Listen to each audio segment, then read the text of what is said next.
Beloveds, namaste. The God in me greets the God in you. And as Kristen was saying, my topic for the month is big words, big ideas. I've been infatuated with words for a very long time. I got a dictionary when I was 12 years old in a little purse pack, you know. It had a telephone book and a notepad and this little dictionary. I was fascinated with that thing, and I haven't changed since. And I have a way of using the dictionary so that I can't give up my old dictionaries, and it's because when I look up a word, I put a check mark by it. Every time I look up a word, I put a check mark by it. I have words that have multiple check marks, and I still can't keep them in my mind.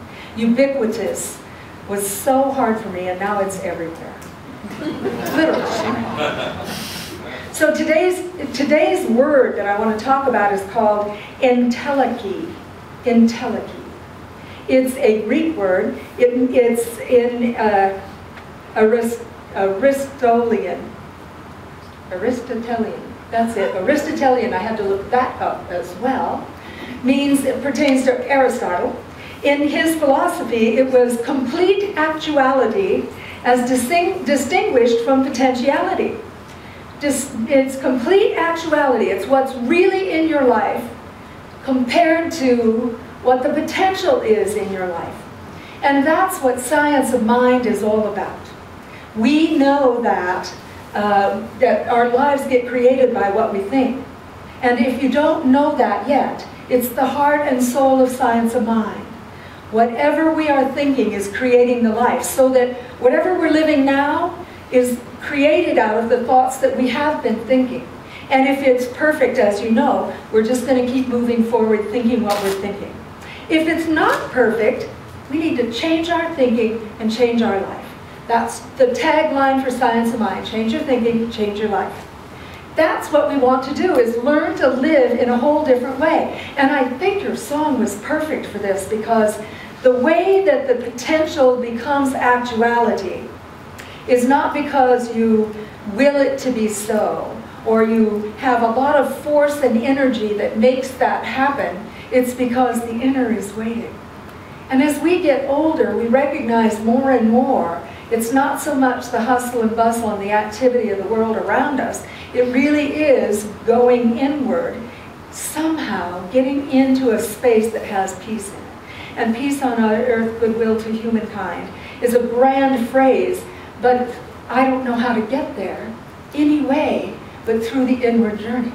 We must go inward in order to see and feel and have come about in our lives the actuality we want from the potentiality that we think. So we really need to use that entelechy in such a way that we are actually manifesting something. Now, Ernest does have something to say about all of this, and I'd like to read it to you. The need of spiritual experience.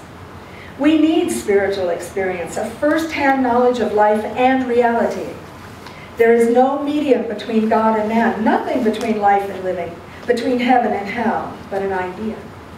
But an idea has no real value until it becomes an experience. In conversation, we assume great knowledge of religion and philosophy, but how much do we really experience? We can know only that which we experience. All great religions have taught truth, but it means nothing to us unless it becomes our truth. We need spiritual experience. We shall never know peace until we embody it. We shall never know truth until we become truth. And we cannot know God unless we sense it within our own being. The Spirit is ever giving, but we must take. What life does for us must be done through us. Well, he's pretty clear on that. He's pretty clear on that, and he's pretty clear on that is the inward journey. And meditation, Elisha's going to be doing a class called Meditation is More Than You Think, so if you're not really quite ready to do a certificated class with Science of Mind, it's a great place to start. You can take Meditation is More Than You Think, either as a standalone come-when-you-can class, or you can take it week by week by week and have it certified. And what that class is a little sampling of all the different ways of meditation that are, probably not everything possible, but multitudes of ways. There's 8 classes, 8 different methods of finding the inward path, because the journey is really inward. I'm absolutely certain that the more inward, the more times we go inward, start with as small an amount as we want, as you have available, and be surprised with what comes out of it. Had a group of people in meditation the other day, and we did an hour-long meditation, as I told you last week. We did an hour-long meditation. It was hard. An hour's a long time to sit still if you haven't sat still. Then we took a little break, and then we did a half-an-hour one, and fluffed ourselves up and made ourselves really comfortable in our nice little nest, and the 30-minute one went like that. So it's a matter of getting our body used to sitting still, because I don't know about you guys, but it's true for me that my body is dragging me around as much as my monkey mind is dragging me around. So there's a lot of things that I have to do, and you know, you're getting up and you're going, and you got to get this and that. And if you go on vacation, you're not on vacation. You have so many things you have to see and do that you come back into your hotel like this, and you sit down and go. You come back to work going, oh, thank God. On the other hand, you don't want to miss everything. If you're going to go off to Spain and miss the Gaudi temple, then what's the point of going to Spain, you know? But so we have to be choosy about what it is that we're doing with our time and our attention. How do we get to the place of understanding where we want to put our attention, where we want to focus? Well, the only way we can do that is to go inward and try not to think. And then what happens is you're not talking, you're listening. You're listening, and the divine, the inner voice, the inner wisdom, that inner self, which is God in you, as you, it is you, that becomes the guidepost for what you do next. The being comes first. Ordinarily, we're dragged around by the doing, but the being, if it comes first, manifests for you a life that turns out to be the thing you want. Now things start to come into actuality. In order to help us all with that, we are starting that unexpected income program. And what that program is that we get money, I've told you this before, we get money 2 ways. We get it in steady streams of income. Your job provides you with a steady stream of income, or your retirement provides you with a steady stream of income.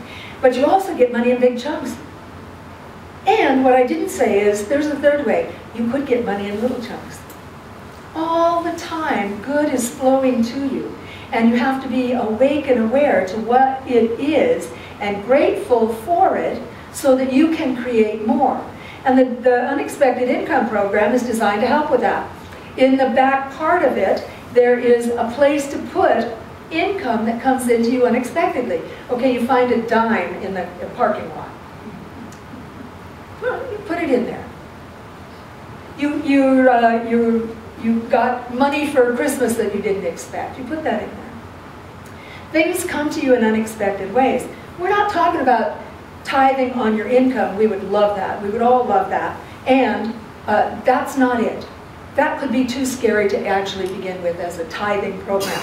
But what happens is, you put down everything that you get, and at the end of the month you go, well, 10% of that would be this, and you write a check for it.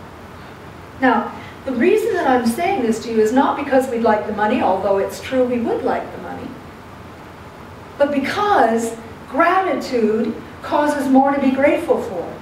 So that by recording things that we need to be grateful for, we suddenly put our awareness on things to be grateful for.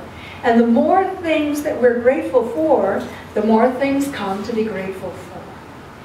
That is a principle. That is a spiritual law. That is what is the blessing to every single one of us. And that's what we're trying to do, is to shift our consciousness into a state that allows us to receive more and more. Because the good is flowing. It's always flowing. It always has flowed. And we are the only ones who have not received in the way that makes us feel grateful.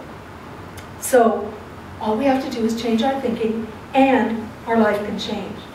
take the inward journey and start to be grateful. One of the ways we can take that inward journey is also by keeping a gratitude journal. The Unexpected Income Program, that journal can work for you as well. It'll keep you reminded of that. But there's more than money to be grateful for. When you wake up in the morning, well, there's a gift. Waking up in the morning is a gift. You get to have one more day of being human, so that you can do more things in your life. I'm grateful to wake up. This morning, I had something to be grateful for. I'm driving along towards church. I'm clipping along at 50 miles an hour, which happens to be the speed limit. I'm looking at the signal coming up, which is green. I can see that the traffic on my right-hand side coming in is stopped, and I can see that the person at the left-hand turn signal is, the left-hand turn lane is stopped as well. Everything's okay. I'm going along just fine. And all of a sudden, the guy on the left turn lane decides to turn left. I'm coming at him 50 miles an hour. I'm telling you right now, I am so grateful I have good brakes and good tires. This kind of maintenance was not always in my consciousness. Maintaining my automobile, I'm grateful that I now know how to maintain my automobile. I'm really grateful that he stopped and I missed him by a foot with tires smoking. I never had smoking tires. And as we missed each other, and I assure you, if he had not stopped, we would not have missed each other, because I would not have been able to stop that fast. I'm grateful that my reflexes are much better than I imagined. And as I passed on by, I went, thank you, God. Because I don't know who to call and go, get a substitute. All right, somebody would have done it though. Somebody would have stepped right up there. Lots of things to be grateful for. It's not always monetary. But there are multiple aspects of our lives that we can put our attention on in that grateful way and find that our lives change. And when it changes in any part of our life, it will change in all parts of our life.